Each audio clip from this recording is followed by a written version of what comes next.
Seumpamanya macam orang asli di Semenanjung.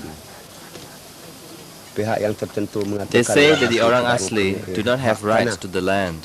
We have lived here since the time of our ancestors, and yet they say we do not have rights to the land.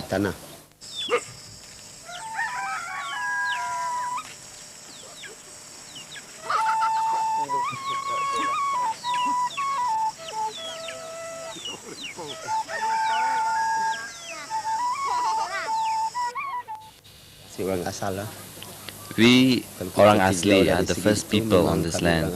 We did not come from anywhere. Bukan dari mana kami datang. Orang Asli is a collective name given to the 19 groups of indigenous minority peoples of Peninsular Malaysia. Together, they make up just 0.5% of the national population.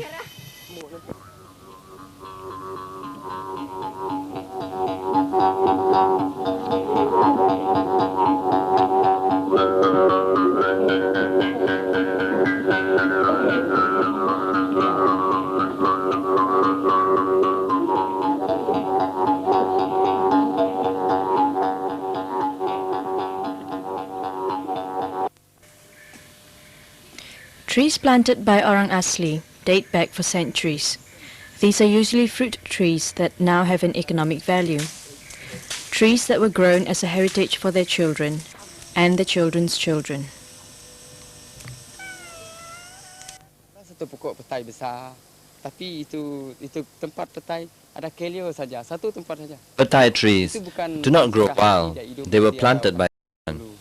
That's why we just can't harvest the fruits as we like. We want the fruits, we must ask its owner. The Orang Asli have a close relationship with the land. To them, the land is a living entity, with a spirituality and a sacredness of its own. Knowledge of the land and respect of it assures their continued survival. For the forest also provides for all their physical needs: medicine, shelter, fuel and food, and all other materials necessary for their existence.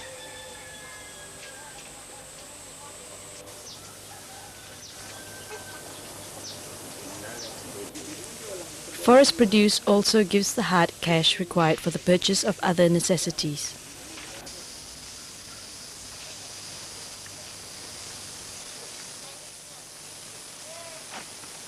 Sebab orang asli yang penting tanah. Land is important for us Orang Asli. We need land to develop. We need land for our dusuns. Ataupun kedudukan dusun dan apa dan sebagainya lah. Kita memerlu tanah. Orang Asli identity is very closely linked to the land. It is a land that guarantees their survival, their development, their progress.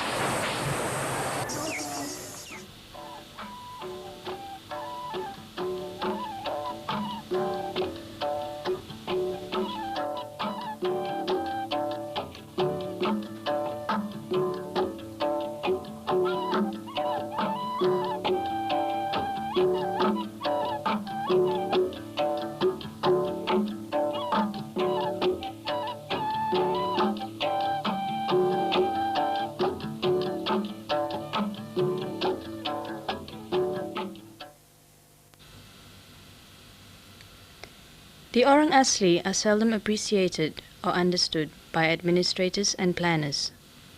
Their history has been one of disregard as a people, as a community.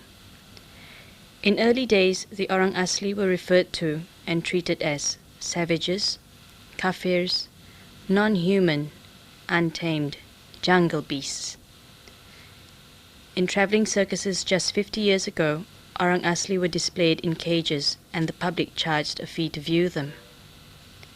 Because the Orang Asli were dehumanized as such, they were considered prime subjects for slavery. Their settlements were often raided, the men killed, and the women and children sold into slavery.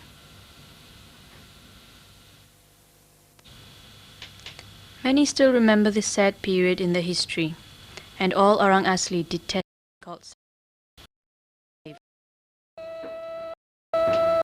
As they were said to be without religion, they became the favorite targets of missionaries. Though the majority of Orang Asli continue to practice their traditional religion, till today their indigenous spirituality is still hardly understood or appreciated.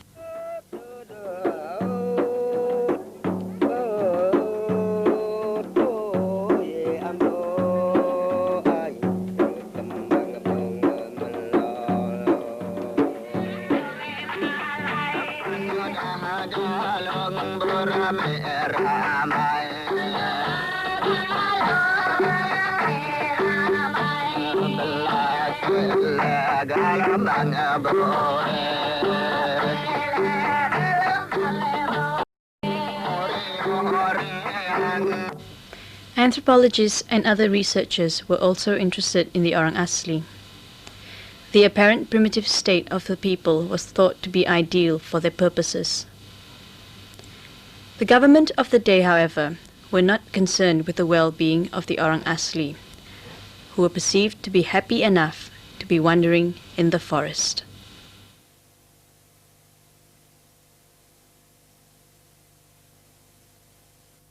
The Orang Asli were perceived differently during the emergency, Malaya's civil war. About 1950, the Orang Asli became unwitting pawns between the communist insurgents and the British administration. Because the Orang Asli were known to provide services to the insurgents, the British herded them into resettlement camps. A few hundred died in these crowded, sun-baked camps. Later, they changed their strategy, recognizing that the key to ending the war lay in winning over the Orang Asli to their side. When support waned, the insurgents massacred whole Orang Asli communities who were thought to be on the government's side. The assistance of the Orang Asli was instrumental in ending the emergency. However, the role the Orang Asli played in the emergency is seldom mentioned in history books.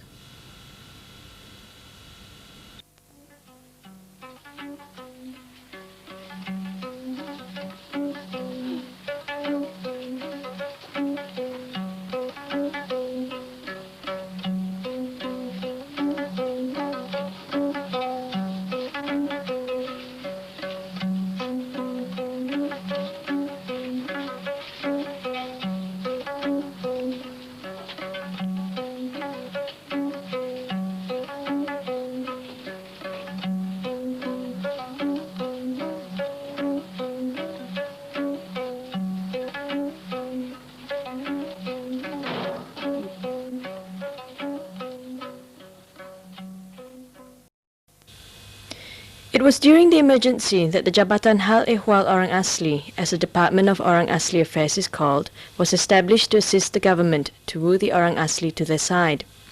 The Jabatan Hal Ehwal Orang Asli has been the sole agency responsible for the protection, development and well-being of the Orang Asli. The department has introduced two basic services.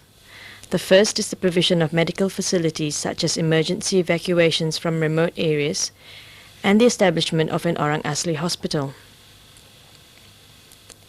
The other, educational opportunities for the Orang Asli. Despite this, after 40 years, the Orang Asli still lag far behind other Malaysians in these fields. Today, no less than 80% of the Orang Asli are living below the poverty line. The Orang Asli see the control and ownership of their traditional lands as the key to their progress and development. The government is actively developing, constructing highways, roads, and putting up electric lines. When Orang Asli ask for the same facilities, they say we can't ask, as we don't have titles to our land.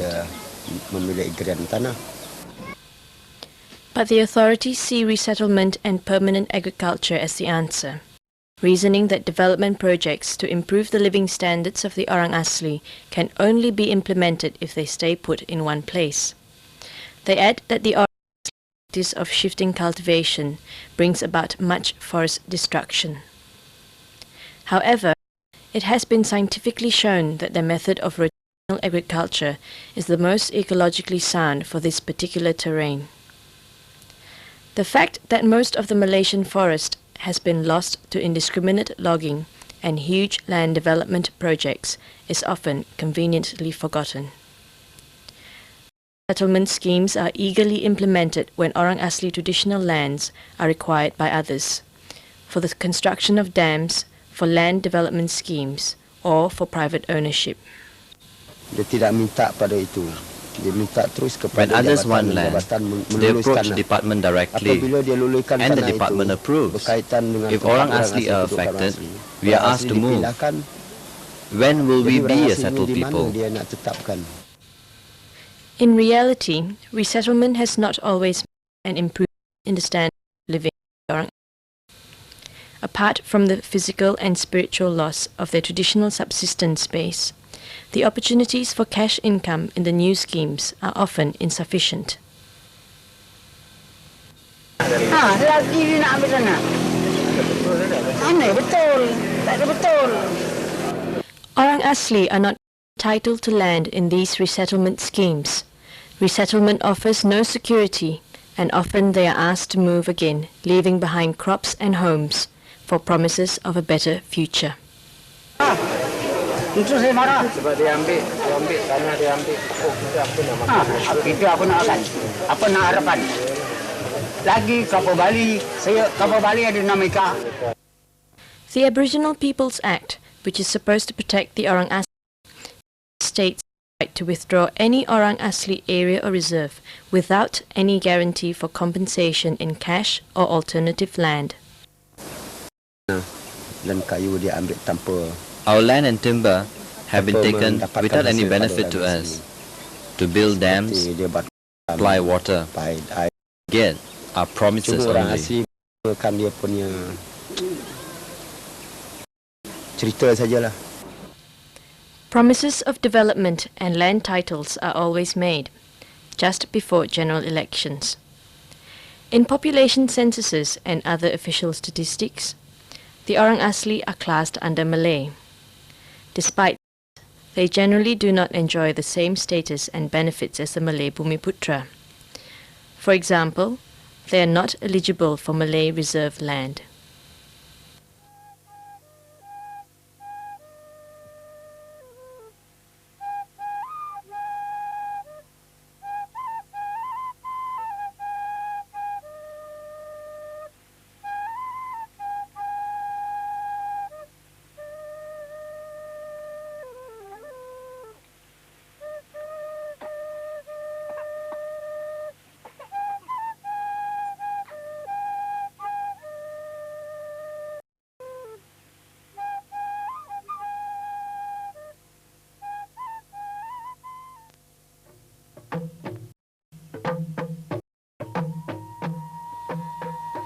For the Orang Asli, it is the land more than anything else that gives life and meaning to their whole being.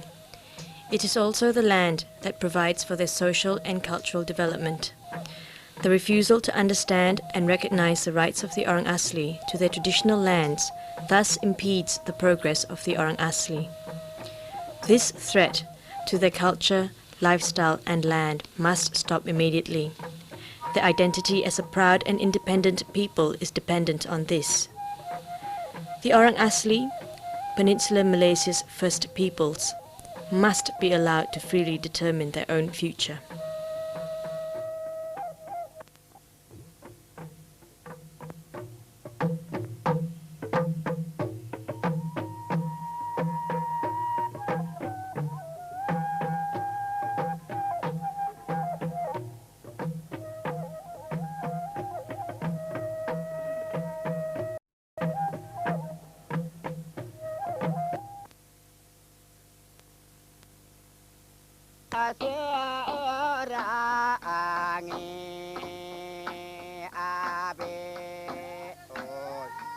Hai menteri bilang jelma bilang menua ya pun surya mun suhadir ya mana dang le ya on.